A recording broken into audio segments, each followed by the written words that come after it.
बोलिए श्रीमद् भागवत महापुराण की जय। ये जो हमारे अभी यजमान से आए थे सेवड़ी से, किनारा के पास भागवत भगवानी की कथा इनके यहाँ पर 8 जून से 14 जून तक है। आप सभी लोग भी आमंत्रित हैं, हाँ पधारिएगा। जय जय श्री राधे। आज उन ब्राह्मण पत्नियों के ऊपर मेरे गोविंद ने कृपा की और उन ब्राह्मणों को भी मेरे गोविंद ने दर्शन दिया। आज हमारे गोविंद ने जब उन देवियों के ऊपर कृपा कर दी, सोचते हैं कि अभी एक और लीला शेष रह गई है। आज मेरे गोविंद ने जाकर के वो उसी मधुवन में पहुंच करके अपनी एक मुरली की तान को छेड़ा। कहते हैं अब महाराज का समय आ गया है। जो महाराज की वह करोड़ों देवियां प्रतीक्षा कर रही थी वर्षों से, वह महाराज प्रारंभ होने वाला है।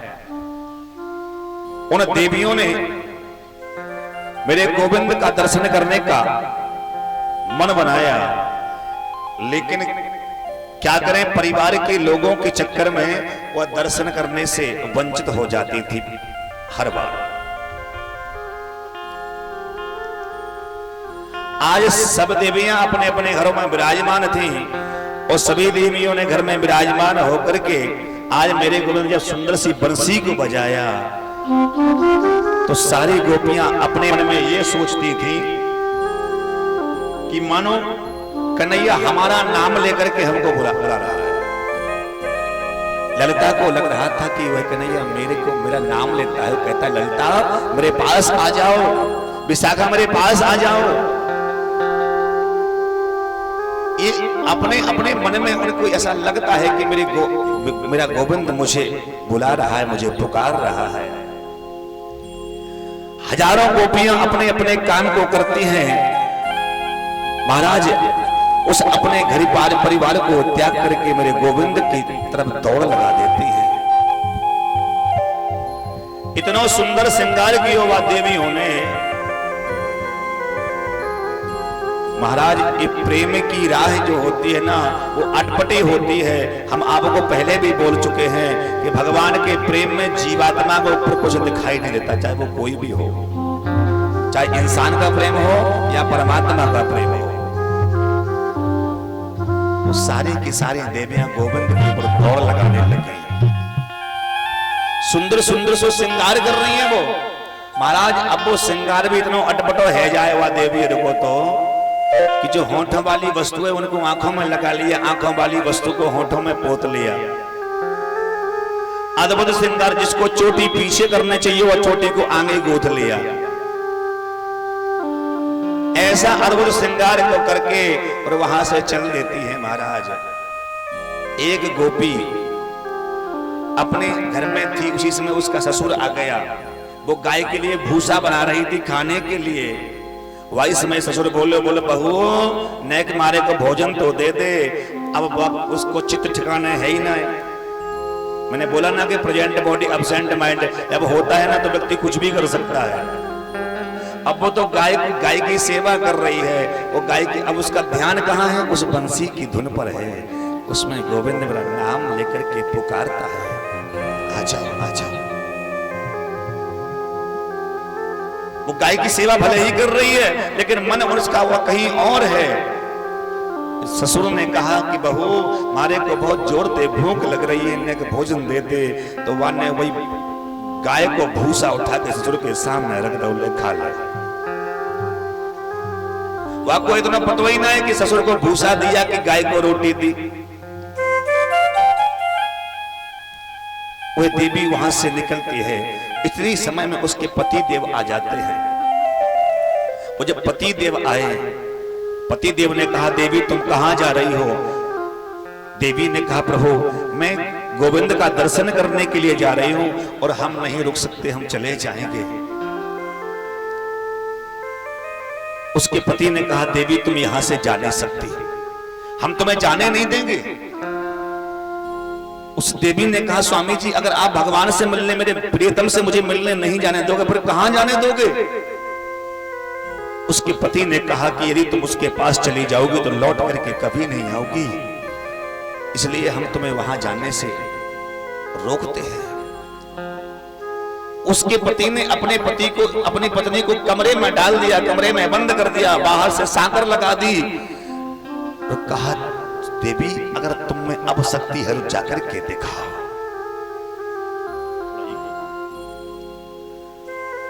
उसका पति ने उसको जब अंदर बंद कर दिया,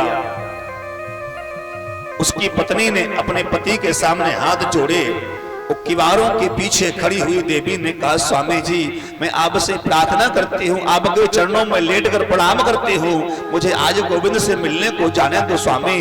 लेकिन उसने उसकी एक भी बात नहीं सुनी। जब एक भी बात नहीं सुनते हैं भगवान, एक बार कल्पना कीजिए उस दृश्य का। वह पत्नी उस कक्ष के अंदर है, उसका पति कमरे से बाहर है, और उस देवी ने अपने पति से कहा, स्वामी जी आज मुझे इस बात का यकीन हो गया, अब तक तो मुझे यह पता था कि तुम हमसे प्रेम करते हो, लेकिन आज मुझे इस बात का ज्ञान हो गया है कि तुम हमसे नहीं हमारे शरीर से प्रेम करते हो। यदि तुम हम पर प्रेम करते होते ना तो तुम्हें हम पर विश्वास भी होता। इससे यह सिद्ध होता है कि तुम्हें हमारे ये हाड़ मांस का शरीर चाहिए, हमारी आत्मा से, मन से तुम्हारा कोई संबंध नहीं है। हे स्वामी यदि तुम इस शरीर से ही प्रेम करते हो तो करो, कोई दिक्कत नहीं हमें। इस शरीर में तुम दूध लगाओ, दही लगाओ, शहद लगाओ, पंचामृत लगाओ, घित लगाओ, और फिर इस शरीर को तुम चाटते रहना, लेकिन मैं इस जगह पर अब रुक नहीं सकती।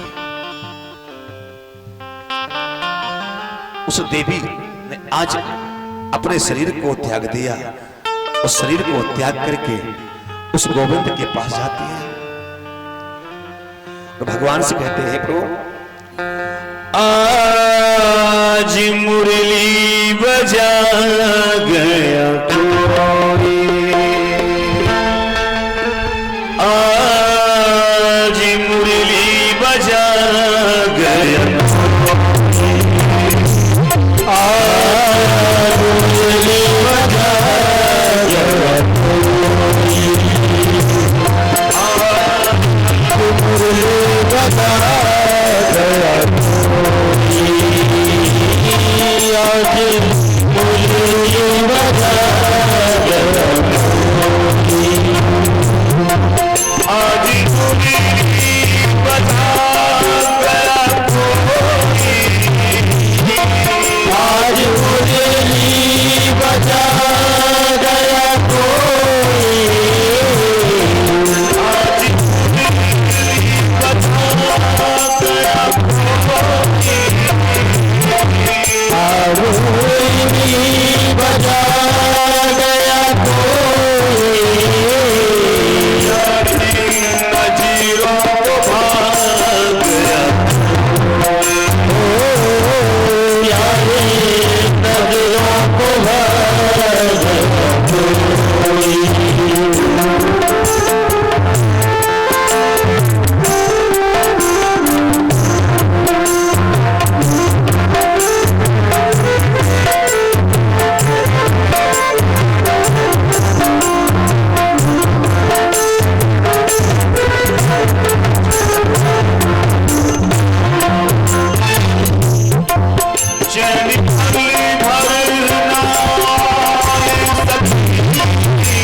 जिसको चाहा उसी ने सताया,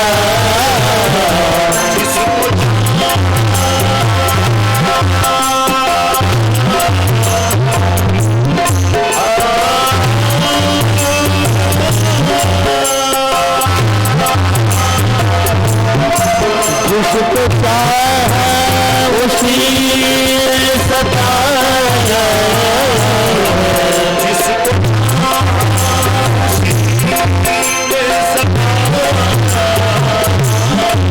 जिसको चाहा उसी ने सताया, आंसू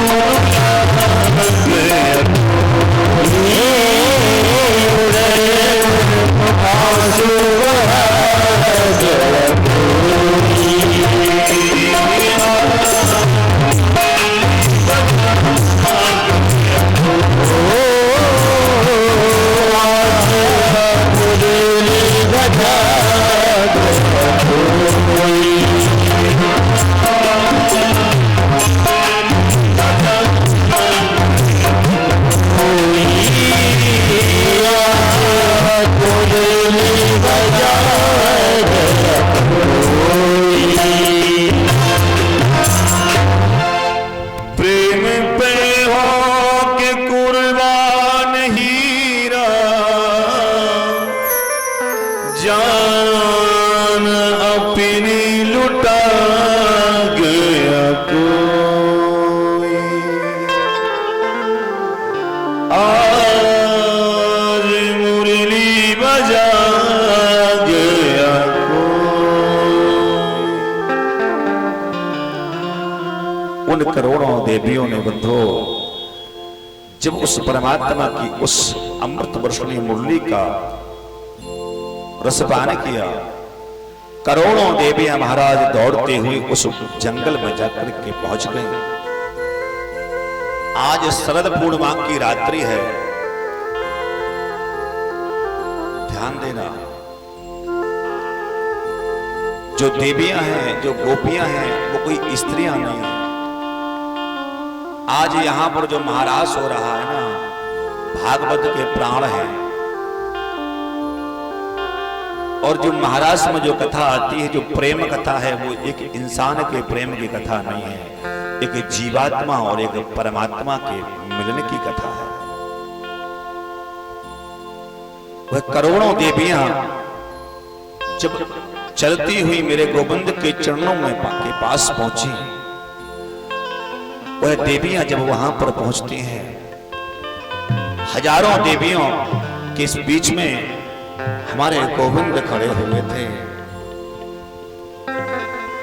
और गोविंद ने जब उन देवियों को देखा, आधी रात का समय था, अर्धरात्रि है, और अर्धरात्रि के समय में मेरे गोविंद ने उन देवियों से कहा,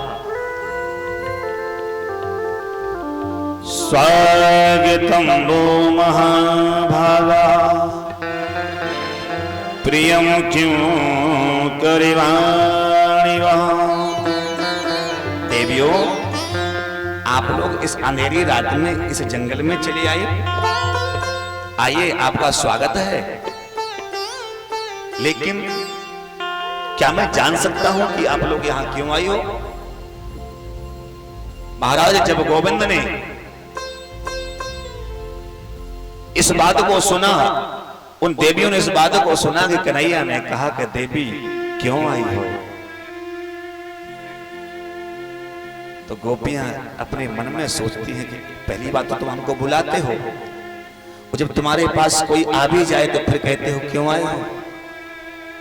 वो तो वही बात हो गई ना, किसी की वस्तु को हाथ में ले लो और फिर उसकी वस्तु को उसी को दिखाओ, फिर कहो कि किंतब तभी दिखे तबा, क्या तुम्हारी है, क्या तुम्हारी है।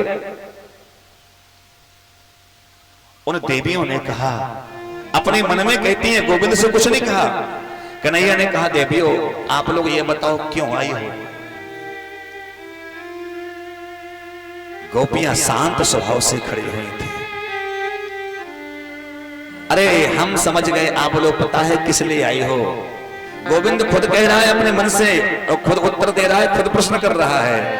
अरे देवियों, हमें ऐसा लग रहा है कि आप लोग इस जंगल में अंधेरी रात में इसलिए आई हो कि आप लोगों ने आज तक ये नहीं देखा होगा कि चंद्रमा जब चांदनी रात होती है ना तो जंगल कितना सुंदर होता है, वन कितना सुंदर लगता है वो जंगल का दर्शन करने के लिए आप यहाँ पर पधारे हो।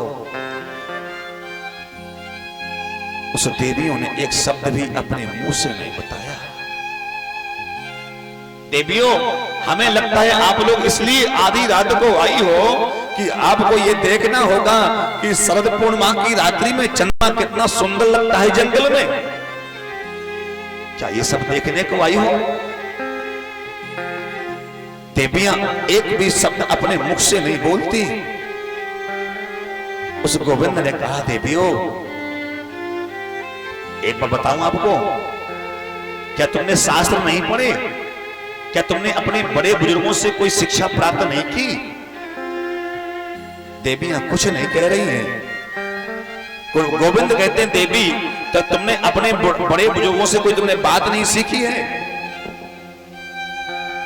क्या तुमने ये नहीं सुना है कि किसी भी स्त्री को संसार में जंगल में अकेले नहीं जाना चाहिए, और वो भी अंधेरी रात में?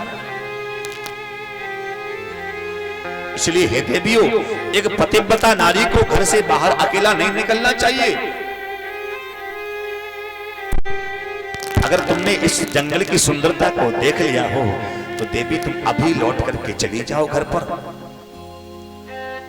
देवियां फूट फूट करके रोती हैं, और फूट फूट कर रोती हुई मेरे गोविंद से एक बात भी नहीं बोलती। उनके नेत्रों से अश्रु प्रवाहित हो रहे थे और पैर के नाखून से उस पृथ्वी को रौंदती रहती हैं, लेकिन मेरे गोविंद की ओर निगाह को उठा करके उसने देखा नहीं। मेरे गोविंद ने उन देवी से कहा, देवियों अभी भी समय है, आप लोग लौट करके अपने घर चली जाओ। आपके पति आपकी प्रतीक्षा कर रहे होंगे। किसी भी स्त्री को अकेले जंगल में नहीं जाना चाहिए, वो भी आधी रात में। देवियों, क्या तुम्हें शास्त्र का ज्ञान नहीं है? देवियां फूट फूट के सामने रोती हैं, और सामने बैठी हुई खड़ी हुई देवियां गोविंद के सामने खड़ी हुई थी। गोविंद ने कहा, देवियों अगर तुम कहो तो हम तुम्हें एक कथा सुना दें। ध्यान देना भैया, गोविंद कह रहा है उन देवियों से। गोविंद ने कहा, देवियों अगर आप कहो तो हम आपको एक कथा सुनाएं। रोती हुई देवियां ने, उनके नेत्रों से तो अश्रु प्रवाहित हो रहा था, उन्होंने कहा, कन्हैया तेरी गलियों में हम आ गए हैं, तुमसे प्रेम करते हैं, अब तुम चाहे कहानी सुनाओ और चाहे मुझे सजा सुनाओ, ये तो तुम्हारे हाथ में है। हम तो यहां आकर के खड़े हुए हैं गोविंद। उस गोविंद ने एक कथा सुनाई उन देवियों को। ध्यान से सुनना आप लोग। गोविंद कहता है, हे देवियों क्या तुम्हें पता नहीं है कि पति पर धर्म में शक्ति कितनी होती है? क्या? गोविंद कहते हैं, देवियों एक समय की बात है कि एक किसान अपने खेत में हल को चलाने के बाद अपने घर में आ रहा था। ध्यान देना भैया। गोविंद ने कहा, हे देवियों एक किसान अपने खेत में हल चला करके घर आ रहा था। उसकी पत्नी घर में अकेली थी। उसका मात्र अभी 1 वर्ष का बालक भी था, केवल एक ही बालक था उस मां बाप के बीच में। तो जब उसका पति खेत से काम करके आया तो पत्नी को चाहिए कि जैसे ही पति मकान के अंदर प्रवेश करता है, पत्नी को पति की सहायता करनी चाहिए, उसे जल देना चाहिए पीने के लिए, उसे तौलिया देने चाहिए हाथ पहुंचने के लिए। जैसे उसका पति कमरे के अंदर प्रवेश करता है, देवियों उसकी पत्नी ने अपने बालक को नीचे बिठा दिया गोद से और उठ करके अपने पति के लिए जल देने चली गई। और जल देकर के उसके पति के पैर धुलाए। अपने पति के पैर धुलवाने के बाद में पति सामने बैठ गया और पत्नी ने अपने पति से कहा, स्वामी आप बैठिए, मैं आपके लिए भोजन लगा करके आती हूं। वह सुंदर सा भोजन सा थार अपने पति के लिए परोस करके लेकर के आ गई। पति उसका भोजन करने में व्यस्त हो गया। उसकी पत्नी ने एक पंखा उठाया और पंखा उठा करके अपने पति को हवा करने लगी। वह बालक वहीं पर किलोल कर रहा था। हे देवियों, जब उसका पति वह भोजन पा चुका तो उसकी पत्नी ने थाल को उठा करके एक तरफ रख दिया और पति पत्नी बैठ करके आपस में प्रेम की बातें करने लगे। अब पति थका हुआ तो था ही, तो पति हंसते हंसते अपनी पत्नी की गोद में अपने सिर को रख करके लेट जाता है देवियों, और उसकी पत्नी अपने पति के सर को सहलाने लगती है। दोनों प्रेम भरी बातों को करते हैं, पति पत्नी की बातें चलती रहती हैं। देवियों, पति थका हुआ था तो पति को नींद आ गई। और जब पति को नींद आई तो पति उस अपनी पत्नी की गोद में सिर को रख करके सो जाता है और बालक वही आंगन में किलोल कर रहा था देवियों। अब पति का सिर उसकी पत्नी के गोद में रखा हुआ है और बालक घुमटन घुमटन चल करके आंगन से आगे जाने लगा। आगे एक हवन का कुंड बना हुआ था देवियों। वह बालक दौड़ करके उस कुंड की ओर जा रहा था। अब मां उस बालक को पकड़ना भी चाहती थी, लेकिन मजबूरी में वो उस बालक को पकड़ नहीं सकती थी, क्योंकि उसके पति का सर उसकी गोद में रखा हुआ था। और यदि उस पति के सर को उठा करके एक तरफ रख दी तो उसका धर्म नष्ट हो जाता, उसके पति की नींद टूट जाती। इसलिए उसने अपने पति के सर को नीचे नहीं रखा। बालक आगे चला जा रहा है और उस कुंड में गिरने वाला ही था जिसमें अग्नि की ज्वाला भड़क रही थी। मां का सीना फटा जा रहा था। उस बालक को देख करके रोती है, गिड़गिड़ाती है, उसके नेत्रों से अश्रु भी प्रवाहित होता है, लेकिन उठ नहीं सकती क्योंकि पति का सर उसकी गोद में रखा है। जब वह बालक हवन कुंड में गिरने वाला ही था, उसी समय उस देवी के मन में विचार आया कि मैं क्यों ना उठ करके चली जाऊं, उस बालक को बचा लूं। लेकिन तक्षण एक दिमाग में, एक मन में एक भाव उत्पन्न हो गया कि हे देवी, तुम जिस बालक को बचाने के लिए जाना चाहती हो, यदि बालक मर भी जाएगा तो फिर से दूसरा बालक भी पैदा हो जाएगा, कोई बड़ी बात नहीं है। लेकिन अगर किसी का एक बार धर्म नष्ट हो गया ना, तो लौट करके फिर धर्म कभी वापस नहीं आ सकता। उस देवी ने का सीना फट रहा था। अपने पति के सर पर हाथ को रखा, उसने अपने नेत्रों को बंद कर लिया कि हे विधाता, यदि तूने आज यही परीक्षा तुमको लेनी है तो यही सही। मेरा बालक मरता है तो अभी मर जाए, मेरा बालक पुनः पैदा हो जाएगा, लेकिन यदि एक बार मेरा धर्म चला जाएगा तो पुनः धर्म लौट करके नहीं आएगा। और उसने नेत्र बंद कर लिए और उसके देखते देखते बालक उस कुंड में समाहित हो गया। हे देवियों, जब 2-4 घंटे बाद जब उसके पति की नींद खुली,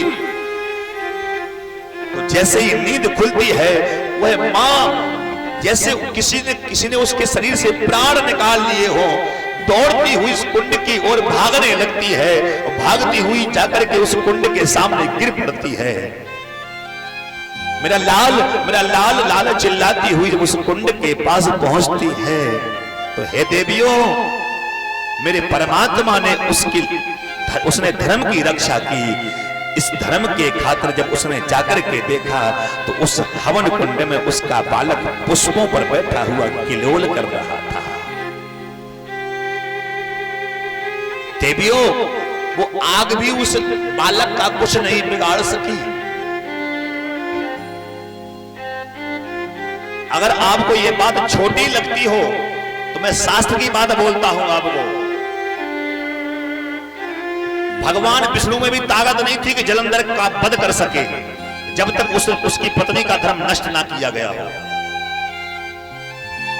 अगर ये कहानी आपको लगती है कि बनावटी है, तो मैं शास्त्र की बात बोलता हूं आपको, और सभी को ये कथा याद भी होगी।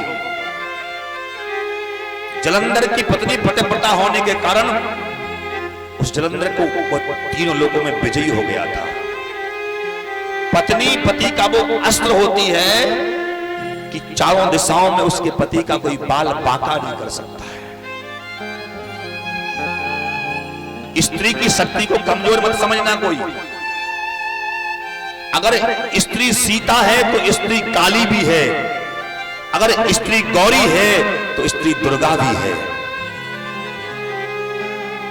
स्त्री की ताकत को कोई पहचान नहीं सका है।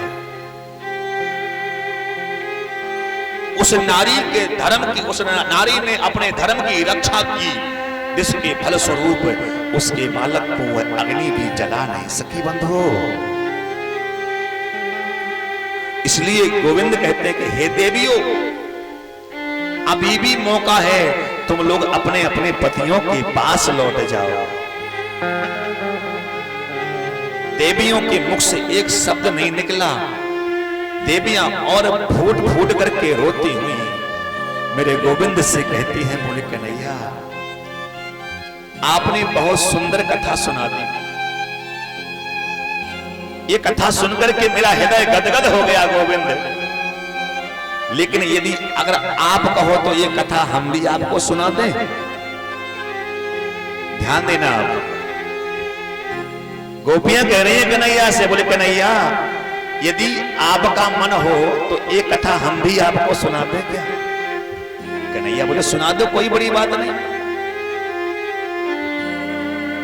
गोपियां बोले हे कन्हैया, एक बार की बात है कि एक किसी पत्नी का पति घर से बाहर जा रहा था। ध्यान देना, ये कथा गोपियां कन्हैया को सुना रही हैं। एक किसी पत्नी का पति घर से बाहर जा रहा था। उसकी पत्नी भी पतिव्रता नारी थी, तो उसकी पत्नी अपने पति के खाने के बाद खाती थी, अपने पति के उठने से पहले उठती थी, पति के सोने के बाद सोती थी, सारी क्रियाएं पति के करने के बाद ही किया करती थी। पति के स्नान करने से पहले उसकी पत्नी स्नान कर लिया करती थी। हे गोविंद, एक बार की बात है कि उसका पति घर से बाहर जा रहा था, तो उस पत्नी ने अपने पति से कहा कि हे स्वामी, आप घर से बाहर जा रहे हो और आज तक मैंने आपसे पहले भोजन नहीं किया, आपसे पहले मैं कभी सोई नहीं, आपके जागने से पहले मैं जाग गई। लेकिन हे स्वामी, यदि आज आप घर से बाहर जा रहे हो, मुझे पता नहीं है कि आप किस समय भोजन करोगे, किस समय शयन करोगे। हो सकता है कि मैं आपसे पहले सो जाऊं या आपसे पहले भोजन कर लूं भगवान, तो मेरा तो धर्म नष्ट हो जाएगा। इसीलिए हे भगवान, आप मुझे कुछ ऐसा उपाय बताएं ताकि मेरा धर्म नष्ट ना हो। उसके पति ने अपना एक प्रतिबिंब अपनी पत्नी को दे दिया, अपनी एक फोटो अपने पत्नी को दे दी और पत्नी से कहा, देवी इसे तुम मेरा ही स्वरूप समझ करके इसकी पूजा करना, इसे प्रसाद लगाना, इसे सुलाना, इसे स्नान करवाना। देवी यही समझ लेना कि यही मैं हूं। उसकी पत्नी ने अपने पति को प्रणाम किया और पति वहां से घर से बाहर चला गया। हे कन्हैया, एक दिन अब ये घटना मोड़ लेती है। एक दिन हुआ ये कि वह पत्नी अपने उस पति की फोटो की पूजा कर रही थी। जब वह पत्नी अपने पति की फोटो की पूजा कर रही थी, उसी समय उसका असली पति दरवाजे पर आ गया। ध्यान दें, जब उसका असली पति दरवाजे पर आया तो उसने सांकर बजाई, देवी दरवाजा खोलो। अब गोविंद, हम तुमसे पूछते इस बात को, तुम हमें इसका उत्तर देना। क्या? गोपियों ने कहा, बोले हे गोविंद, अब तुम ये बताओ वो दरवाजा खोले कि ना खोले।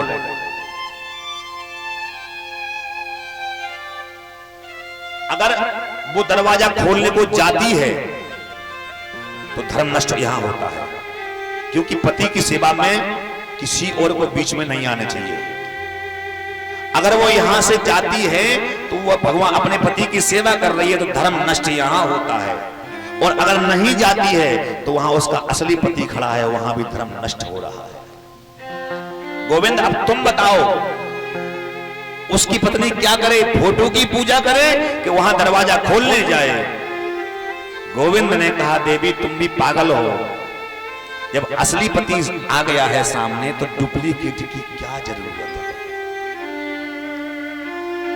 देवियों ने तालियां बजा दी, बोले गोविंद आज आपने अपने प्रश्न का उत्तर अपने मुंह से दे दिया। गोविंद बोले देवियों हम समझ नहीं पाए। देवियों ने कहा, बोले महाराज जब असली पति मेरे सामने खड़ा है तो डुप्लीकेट की मुझे क्या आवश्यकता है? ऐसे बर को क्यों बरे जो जन में मर जाए, और बरिए बर नंदलाल को जामे चूड़ियां मर हो जाए। उन देवियों ने कहा, बोले भगवान जब असली पति जगत का पति मेरे सामने खड़ा है, अब उस वो फोटो वाले पतियों की मुझे कोई चिंता नहीं है। जाते हैं तो चले जाएं, छूटते हैं तो छूट जाएं, मुझे कोई परवाह नहीं है। मेरे गोविंद ने कहा, देवियों वास्तव में तुम लोग अब महाराज के योग्य हो। मेरे गोविंद ने महाराज का कार्य प्रारंभ किया। जाकर के वह देवियों के साथ में नृत्य कर रहे थे, और आज गोपियां भगवान के साथ में नृत्य करती हैं। और जब दो गोपी बीच बीच माधव ये लोग सामने आकर के वहां पर खड़े हुए, उसी दृष्टि में उसी एक कोने पर खड़े हुए, वो श्री दामा जी अपने भगवान से प्रार्थना करते हैं। बोले हे भगवान, आज इस महाराज के बीच में एक सुंदर सा ऐसे लग रहा है मानो कोई महलों के बीच में आज भगवान परमात्मा रास कर रहे हैं। और आज क्या कहते हैं बीच में? बोले प्रभु हम मेरे सरकार का दीदार बड़ा प्यारा